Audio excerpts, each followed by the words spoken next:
Descubra a verdadeira fonte de completude em nosso novo episódio do podcast Vida Transformada.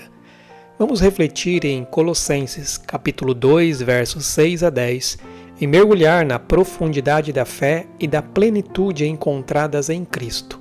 Não perca essa jornada espiritual rumo à realização em Cristo. Vamos ao texto. Portanto, assim como vocês receberam Cristo Jesus, o Senhor, continuem a viver nele, enraizados e edificados nele, firmados na fé, como foram ensinados, transbordando de gratidão.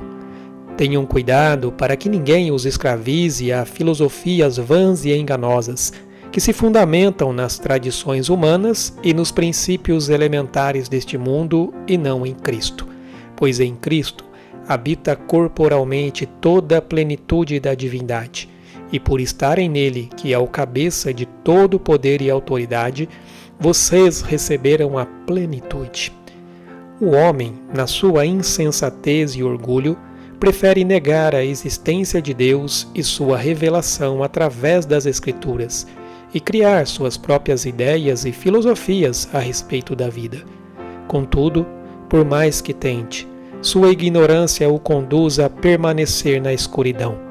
Ao eliminar Deus e sua revelação, a filosofia moderna mergulha o homem no abismo da escuridão ignorante e desespero sem esperança. A Igreja, em toda a sua história, luta para manter a sua pureza doutrinária.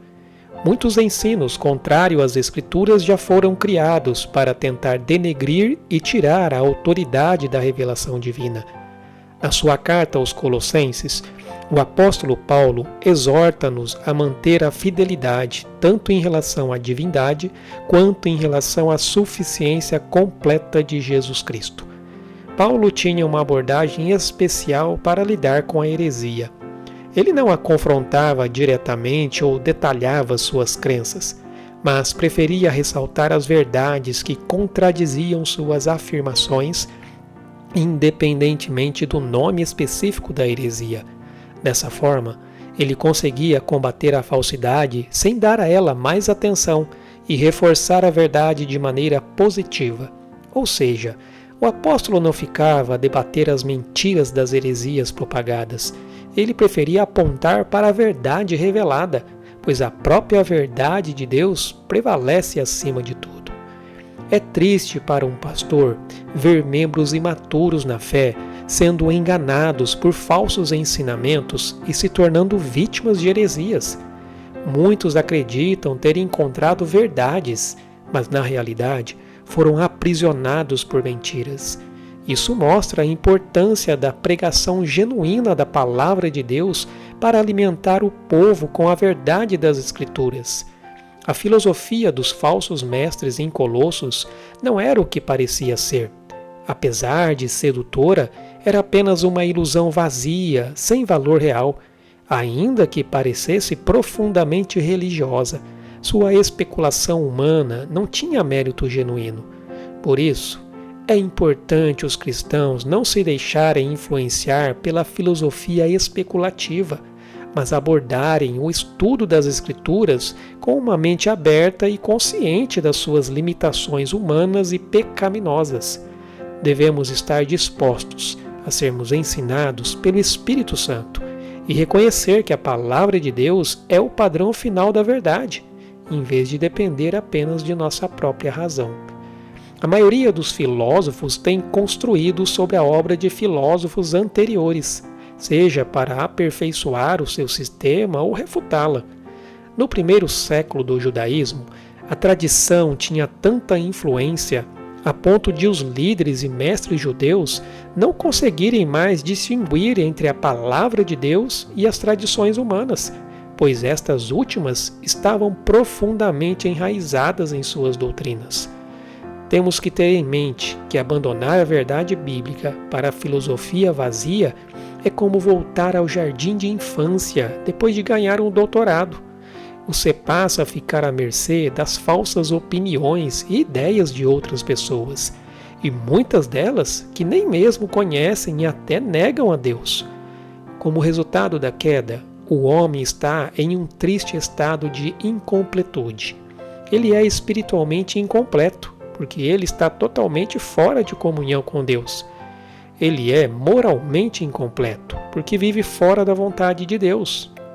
Ele é mentalmente incompleto, porque ele não sabe a verdade suprema de Deus. Os crentes são completos espiritualmente, porque eles têm comunhão com Deus. Eles são moralmente completos na medida em que reconhecem a autoridade da vontade de Deus. Eles são completos mentalmente, porque eles sabem a verdade sobre a realidade revelada por Deus. Todos os verdadeiros crentes são completos em Cristo. Todos têm a escolha entre seguir a sabedoria humana ou seguir a Cristo.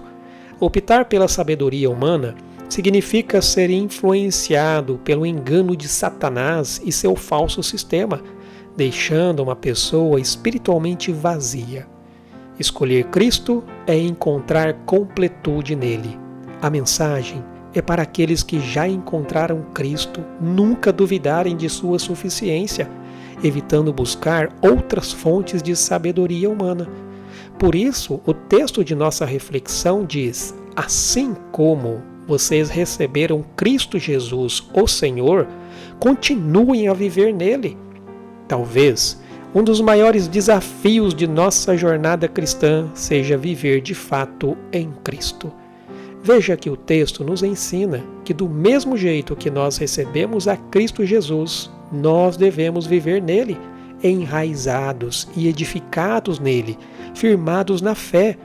E o que se segue é um alerta para não sermos escravizados por filosofias vazias e enganosas que se fundamentam em tradições meramente humanas e nos princípios elementares desse mundo e não em Cristo. Podemos resumir as características do mundo, que a Bíblia diz ser a cobiça da carne, a cobiça dos olhos e a ostentação dos bens. Podemos dizer que a primeira refere-se ao egoísmo, preocupar-se apenas com a satisfação própria.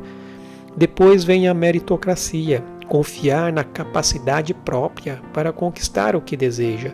E por fim, o orgulho, vangloriar-se de si mesmo e de suas conquistas. Essa é a estrutura mental que governa o mundo.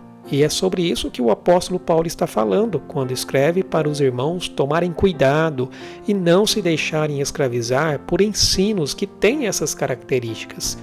Viver pela fé é andar em descanso a partir de uma obra que já está consumada. Todo ensino que enfatiza a justiça própria e o fazer para conquistar não está baseado na fé. O Evangelho é sobre receber e não sobre conquistar. Que o Senhor ilumine os olhos do nosso coração para compreendermos a plenitude da graça de Deus e para vivermos essa plenitude que só pode ser vivida pela fé na suficiência de Cristo Jesus. Que o Senhor te abençoe.